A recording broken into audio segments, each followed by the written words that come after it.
Olá pessoal, Núcleo de Prática Jurídica, tratando da teoria geral dos recursos para exemplificar, explicar, definir para que servem os recursos. E antes de tudo eu preciso comentar basicamente sobre o recurso propriamente dito. Ele deriva da palavra recursus, um termo em latim que quer significar corrida de volta, voltar correndo, ok? Num sentido jurídico, eu poderia mencionar para os senhores que é o instrumento previsto em lei para atacar ou impugnar uma decisão judicial que, por sua vez, traz um gravame, um prejuízo para as partes do processo criminal.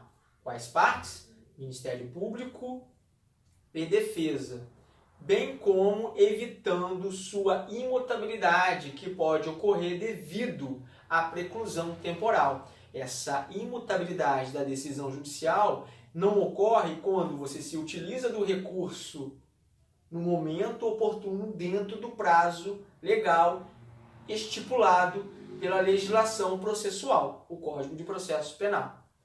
Ok? Dito isso, a gente tem que traçar alguns princípios recursais.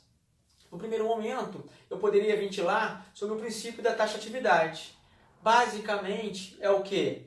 Só há a possibilidade da parte se insurgir impugnando uma decisão judicial se o recurso tiver previsão legal. Ok? O segundo princípio seria o princípio da voluntariedade. Somente as partes, que formam esta relação processual de índole penal pode se insurgir contra a decisão judicial, ou o Ministério Público ou o acusado através da defesa técnica. Não cabe recurso por parte da atividade judicial. Eu expliquei isso no encontro online, isso ficou claro, Aquele recurso de ofício que se opera no processo criminal em determinadas circunstâncias, na verdade, não trata especificamente de recurso. A natureza jurídica daquele procedimento é o quê? Uma condição objetiva de eficácia. O magistrado não vai nunca sofrer um gravame, um prejuízo. A decisão dele não lhe é desfavorável. É desfavorável às partes, Ministério Público ou acusado, nunca ao magistrado. O legislador criminal, apenas para ter um controle, determina aquele procedimento que o magistrado, após aquela determinada decisão específica, o professor exemplificou o habeas corpus, no primeiro grau de jurisdição, e o inquérito policial ou a decisão absolutória naquela lei específica, lei do crime contra a economia popular, lei 1521 de 51, o magistrado deve remeter o feito, juntamente com sua decisão, para que o tribunal possa ratificar ou não, dando eficácia ou não à sua decisão. Concordam comigo? Com certeza, Princípio da fungibilidade, que nada mais é o que? Aquela previsão do artigo 589 do Código de Processo Penal, que determina que, quando equivocadamente a parte se insurgir mediante a via recursal, pode o juízo criminal conhecer deste recurso errado como se adequado, correto fosse. A exceção ao princípio da fungibilidade, logicamente, é a má-fé. Haverá má-fé segundo a disposição jurisprudencial, quando a parte utilizar de um recurso equivocado que tenha prazo superior ao recurso adequado. Beleza? De uma forma mais rápida, mais séria, a gente vai passando. Existe o princípio da proibição da reformácio impédios. Os senhores ficaram na aula e compreenderam o que o professor explicou, definiu e exemplificou, que é quando somente a defesa recorre, não pode o tribunal jamais, O juízo ad quem? O juízo superior, o órgão jurisdicional hierarquicamente superior ao órgão que prolatou a sentença, piorar a situação do acusado, do apenado, do réu, enfim. E tem previsão, tá? Artigo 617 do Código de Processo Penal.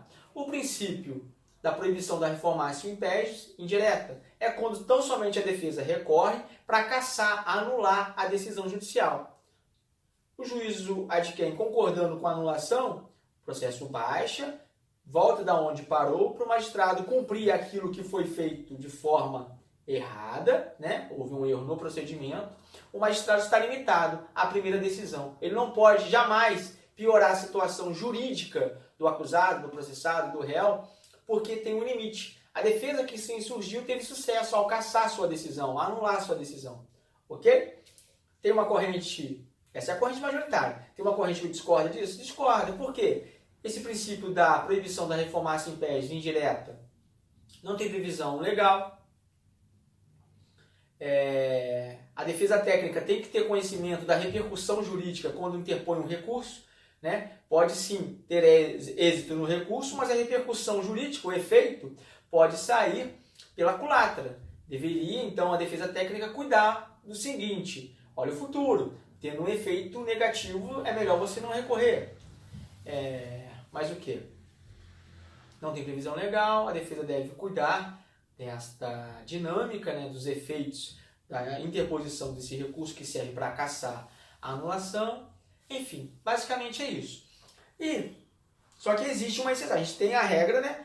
A regra é a seguinte, inclusive pelo Supremo Tribunal Federal, que acata o princípio da proibição da reformácia impede indireta, beleza? Tem exceção, tá, pessoal? Quando o processo é anulado desde o início, eu expliquei no encontro online, e quando se trata de decisão do tribunal do júri. O novo conselho de sentença, os novos 7 jurados, não estão limitados à decisão anterior que foi anulada. Pode até piorar a situação do acusado. Por fim, princípio da reformatio in melius. Lembram? Somente o Ministério Público recorre. A defesa quedou-se inerte ou se conformou com a decisão. Se o tribunal ou o juízo ad quem, tecnicamente falando, né, interpretar que deve melhorar a situação do acusado, ainda que ele não tenha recorrido, pode fazer sem problema algum. Até porque o Ministério Público tem dupla função no processo criminal. Eu acho um absurdo isso, mas ele é o fiscal da lei. E constitucionalmente tem lá a previsão no artigo 127 e seguintes, que faz menção que o Ministério Público é o defensor da ordem jurídica, da ordem constitucional, da ordem democrática, do princípio republicano. Enfim, não haveria por que manter uma pessoa presa, encarcerada, ou manter uma condenação de uma pessoa que sabidamente é inocente, segundo a interpretação dada pelo juízo ad quem. Ok? É isso. Eu fico por aqui.